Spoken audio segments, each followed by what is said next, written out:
So what are we expecting for 2025? Well, I'm gonna break it down for you with 5 trends that we're expecting and how they can affect you.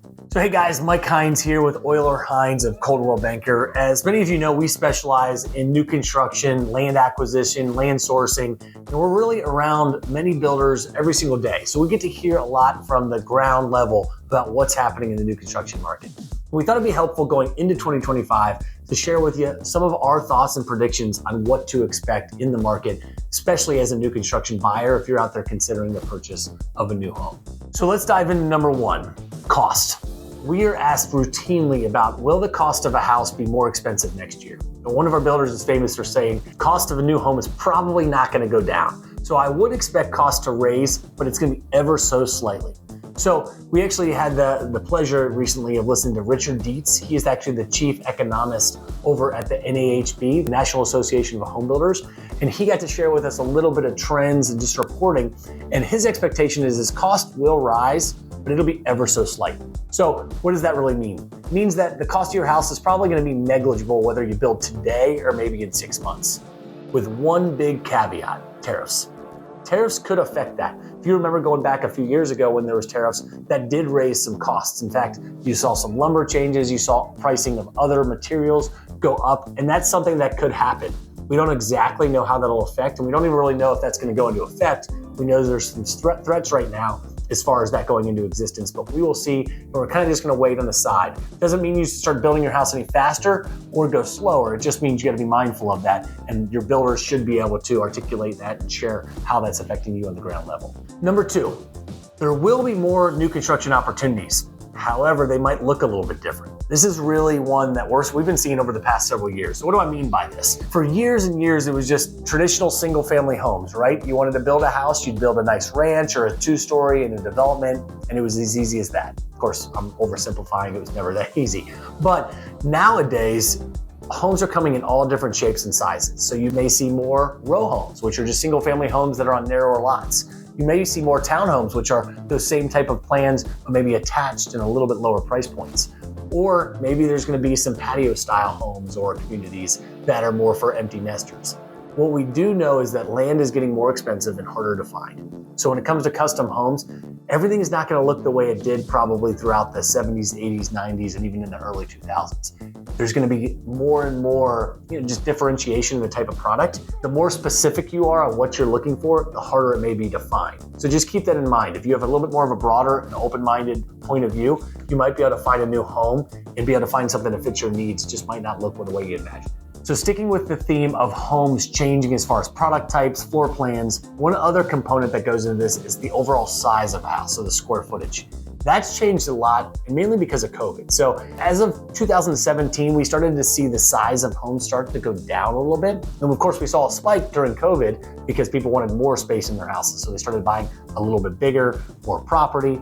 But what we're actually seeing, the trend of homes getting smaller again, because after it spiked in COVID, it started going back down. We're starting to see that continue to go down, but we expect it to level off. We don't expect people to want to live in smaller and smaller and smaller homes. We actually expect it to level off. And this is actually directly from Richard Dietz, who I mentioned before, because they're following the trends and they're figuring, hey, even though people are looking for a little bit smaller space, it can't get too small. And the average new construction home in most areas is probably gonna level off to a healthy norm as far as that goes. Of course, it's all specific to what you want, but that's what we're expecting right now as far as this overall size and square footage of homes. So number 4, let's talk about remodeling, because remodeling is a great option and one that we're actually gonna start to see more and more and more. In fact, since the downturn, which was in 2008 and 9, there's been a steady rise of renovation. And as really opportunities get less and less in terms of building new, we're seeing most people gravitate towards remodeling.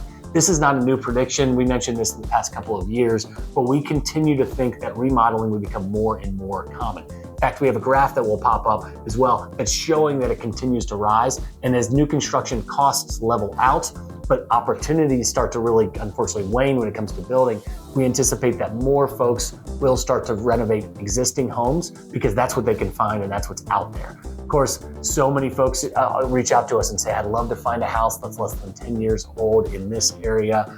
Fortunately, there's only so many of those. So to sometimes get what you want, you have to buy an older home, fix it up to your liking. It takes a little bit extra effort, but it's worth it most of the time if that house has good bones. So we anticipate this will only continue to increase. In fact, probably not just next year, but for years to come. All right, last but not least, number 5. Let's talk about teardowns, that oh so bad word that of course people don't love to hear. Well, unfortunately, it's probably here to stay. With the lack of inventory when it comes to building new, teardowns are becoming more and more prevalent. Of course, our firm focuses on that because in areas like Montgomery, Indian Hill, Madeira, anywhere along the I-71 corridor for the most part until you get out in the burbs, which, out beyond 275, it's mostly going to be teardowns. So what they're anticipating, it's around 10% market share of existing new construction builds is teardown business. So it means tearing one home down to maybe build new one up, or tearing one down to build 3 up, whatever it ends up being. That's about 10%. They're anticipating in the coming years for that to bump up actually to about 15%. That might not sound like a lot, but when there's millions of starts each year, that ends up being a lot of homes. So as you're looking for options, you may be looking at teardown options, but you might not. You might not even have considered it, but that is something that's here to stay, and there'll be more and more. And in fact, it'll probably pop up in new areas that you aren't seeing it as much. We're here in the city of Montgomery right now, but could we see that more in Amberley Village or in areas like Deer Park and Silverton and Kennedy Heights? We don't know, but we are seeing more options and more availability, and people are open to considering those areas. So when we talk about teardowns, that's kind of what you're seeing, and it's probably only going to increase. All right, a bonus couple of items, and these aren't exactly the most exciting, and they're probably not really talked about a lot. Well, one of them is maybe a little bit more than other ones, but let's talk about regulatory costs and burdens. So this is something I want to bring up because a lot of times you wonder why the cost of homes continue to go up when it comes to new construction. Richard Dietz, who is the gentleman I mentioned, he's the chief economist at the National Association of Home Builders. He actually broke down the average cost on a new home for regulatory costs. So we'll pop up a graph real quick that shows this, but they anticipated that there's been an 11% increase in the regulatory cost alone from a new home from 2016 to 2021. And that's only going to continue to go up. They're on the front lines of working on this to try to see if they can work out regulations to even that out so the cost doesn't just continue to increase. Of course, there's other variables between the cost of materials, tariffs, all of that can increase the cost of a home. But the regulations are actually what does increase that cost, and it also limits sometimes the amount of homes that can be built and the types of homes and where they are. Now, I'm not saying I'm taking one side versus another. I'm just saying this is a component that goes into new construction, and it's really important to know. So they actually had a very interesting little breakdown, which will pop up on the screen real quick for you, that shows that $93,000 is attributed to regulatory costs alone per house. Now that's not on a $2 million house. This is on an average new construction home. It's amazing when you look at it like that, because that's 23.8% of a price of a new home. So what is it on a $500,000 house?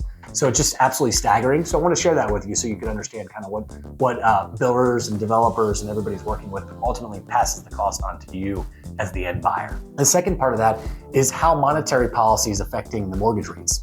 So this is really important because we've seen over the course of the past 2 years, mortgage rates just continue to rise, right? We're sitting here in December of 2024 and rates are hugging up a little bit lower than 7, right?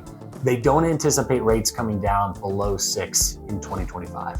I hope I'm wrong. I hope they're wrong. I hope we see them at 5.5 by this time next year. But really, you're probably going to settle in somewhere in the 6.5% range based on what the Fed's projecting, what smarter people than me, that's for sure, are saying out there. So it's really important because we have some graphs as well that we can pop up that just kind of show how it's gone up, it's spiked, it's settled down, but it continues to kind of remain fairly steady. And as we see more rate cuts, they're probably not going to be drastic, but we are going to see the rate cuts affected, but it's probably not going to change the marketplace for a mortgage loan. So what does all this mean? This is all, I have all these graphs on my desk, all this information. Really, the perfect time to build a house is when it's the perfect time for you or when the right opportunity pops up. It all matters. It's all very important information and it helps you make good decisions. But as long as you have the information at your fingertips and you're learning and you're listening and you have good partners on your side, it really doesn't matter because it's all about what your budget is, what the area is, and how badly you need to be in a home. And what are the driving factors? Is the area perfect for you? So we share this information just to help arm you, help you feel comfortable on what's happening in the marketplace. By no means am I an expert when it comes to monetary policy or trends and statistics. However, we do this a lot. I talk to a lot of builders. I have the pleasure of being on the executive board at the Home Builder Association here in Cincinnati. And I get to hear from some very, very smart individuals, and we try to share this information with you. So if you have any questions about building a house, feel free to reach out to myself or any member of our team. We are at your disposal. We are here in the city of Montgomery. We do business all along the region here in Cincinnati, and we'd love to be a resource for you.